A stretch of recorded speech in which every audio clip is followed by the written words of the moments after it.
ನಮಸ್ಕಾರ ಸ್ನೇಹಿತರೆ. ಮೊನ್ನೆ ಒಂದು ಮದುವೆ ಮನೆಗೆ ಹೋಗಿದ್ದೆ. ಅಲ್ಲಿ ಹುಡುಗ ಹುಡುಗಿ ಕೂತಿದ್ರು, ಅದ್ರ ಮುಂದೆ ಜನ ಕೂತಿದ್ರು.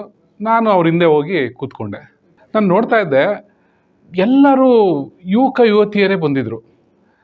ಅಂದರೆ ಒಬ್ಬರು ತಲೆ ಕೂದಲು ಬೆಳ್ಳಗೆ ಇರಲಿಲ್ಲ. ನಾನು ಏನಕ್ಕಪ್ಪ ಒಬ್ಬರು ವಯಸ್ಸಾದವರೇ ಬಂದಿಲ್ವಲ್ಲ ಅಂತ ಯೋಚನೆ ಮಾಡ್ತಿದ್ದೆ. ಆಮೇಲೆ ಮುಂದೆ ಹೋಗಿ ನೋಡ್ತೀನಿ, ವಯಸ್ಸಾದವ್ರು ತುಂಬ ಜನ ಇದ್ದರು, ಆದರೆ ಎಲ್ಲರೂ ತಲೆಗೆ ಕಪ್ಪು ಬಣ್ಣ ಹಚ್ಬಿಟ್ಟಿದ್ರು. ಯಾಕೆ ಅಂದರೆ ಅವರು ಇನ್ನೂ ವಯಸ್ಸಿರೋರ ಥರ ಕಾಣಬೇಕು ಅನ್ನೋ ಒಂದು ಯೋಚನೆಯಿಂದ. ಆ ಯೋಚನೆ ನಮ್ಮೆಲ್ಲರಿಗೂ ಬರುತ್ತಲ್ವ, ಇದು ಸಹಜ. ಆದರೆ ಯಾಕೆ ಕೂದಲು ಬೆಳ್ಳಗಾಗತ್ತೆ? ಮತ್ತು ಇದು ಬರೀ ನಾಡಲ್ಲಿರೋರಷ್ಟೇ ಅಲ್ಲ, ಕಾಡಲ್ಲಿದ್ದ ವೀರಪ್ಪನ್ ಕೂಡ ಅವನ ತಲೆಗೆ ಮತ್ತು ಮೀಸೆಗೆ ಬಣ್ಣ ಹಚ್ಕೊತಾ ಇದ್ನಂತೆ. ನಾನು ಕಪ್ಪು ಕಾಣಬೇಕು, ನನ್ನ ಮೀಸೆ ಚೆನ್ನಾಗಿ ಕಾಣಬೇಕು ಅಂತ. ಅದರಿಂದ ಅವನು ಅಪಾಯಕ್ಕೂ ಒಳಗಾದ. ಯಾವ ರೀತಿ ಗೊತ್ತಾ? ಅವನು ಹಾಕೊತಿದ್ನಲ್ಲ ಕಪ್ಪು ಬಣ್ಣ ಡೈ, ಅದು ಒಂದು ಸತಿ ಅವನ ಕಣ್ಣಿಗೆ ಬಿದ್ದು ಅದು ಇರಿಟೇಷನ್ ಶುರು ಆಗಿದೆ. ಅದರಿಂದ ಒಂದು 2-3 ಸತಿ ಈ ಥರ ಆದಮೇಲೆ ಅವನ ಕಣ್ಣು ಸ್ವಲ್ಪ ತೊಂದರೆಗೊಳಗಾಗಿ ಕ್ಯಾಟ್ರಾಕ್ಟ್ ಎಲ್ಲ ಆಗಿತ್ತಂತೆ.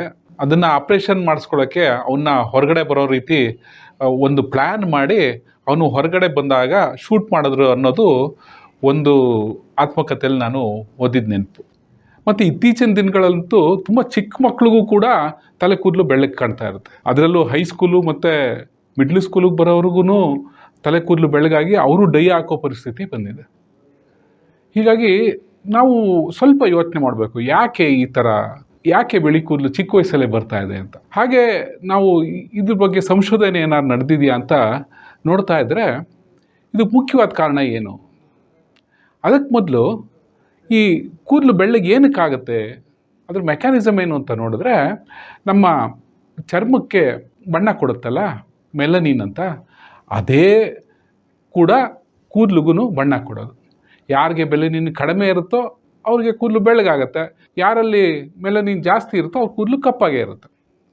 ಈ ಮೆಲನಿನ್ ಉತ್ಪಾದನೆಗೂ ನಮ್ಮ ಯೋಚನೆಗೂ ಏನಾದ್ರು ಸಂಬಂಧ ಇದೆಯಾ? ಅಥವಾ ದೀರ್ಘಾವಧಿ ಕಾಯಿಲೆಗಳಿಂದ ಬಳಲ್ತಾ ಇದ್ದರೆ ಅವ್ರಿಗೆ ಬಿಳಿ ಕೂದಲು ಬರೋ ಸಾಧ್ಯತೆ ಜಾಸ್ತಿನಾ?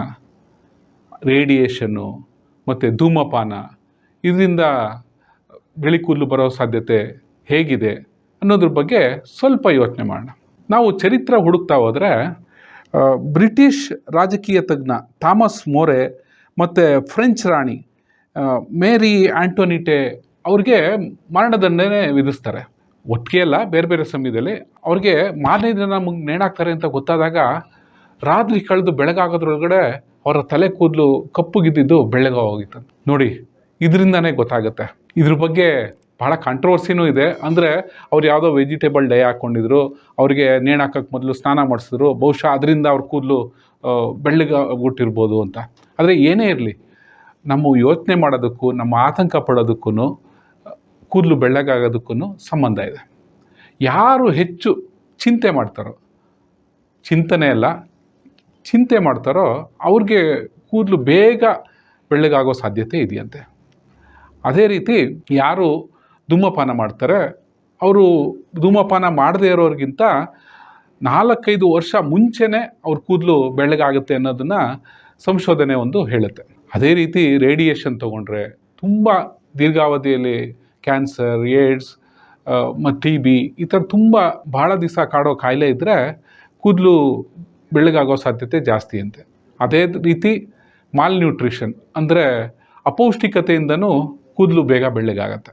ಅದೇ ರೀತಿ ನಮ್ಮ ರೋಗ ನಿರೋಧಕ ಶಕ್ತಿ ಮತ್ತು ಈ ಮೆಲನೋಸೈಟ್ ಉತ್ಪಾದನೆ ಆಗೋದಕ್ಕೂ ಸಂಬಂಧ ಇದೆ ಅಂತ ಸಂಶೋಧನೆ ಹೇಳುತ್ತೆ. ಅಂದರೆ ನಮ್ಮ ರೋಗ ನಿರೋಧಕ ಶಕ್ತಿ ಕಡಿಮೆ ಇದ್ದರೆ ಕೂದಲು ಬೇಗ ಬೆಳ್ಳಗಾಗತ್ತೆ, ರೋಗ ನಿರೋಧಕ ಶಕ್ತಿ ಜಾಸ್ತಿ ಇದ್ದರೆ ಕೂದಲು ಕಪ್ಪಾಗೇ ಇರುತ್ತೆ ಅಂತ ಹೇಳ್ತಾರೆ.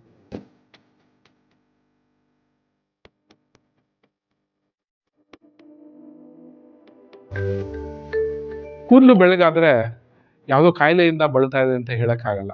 ಕೆಲವ್ರಿಗೆ ಅದು ಜೀನ್ಸಿಂದನೂ ಬಂದಿರ್ಬೋದು. ಹಾಗಾಗಿ ನಮ್ಗೆ ಯಾವುದೇ ದೀರ್ಘಾವಧಿ ಕಾಯಿಲೆ ಇಲ್ಲ ಅಂದರೆ ಆತಂಕ ಪಟ್ಕೊಳ್ಳೋ ಅವಶ್ಯಕತೆ ಇಲ್ಲ.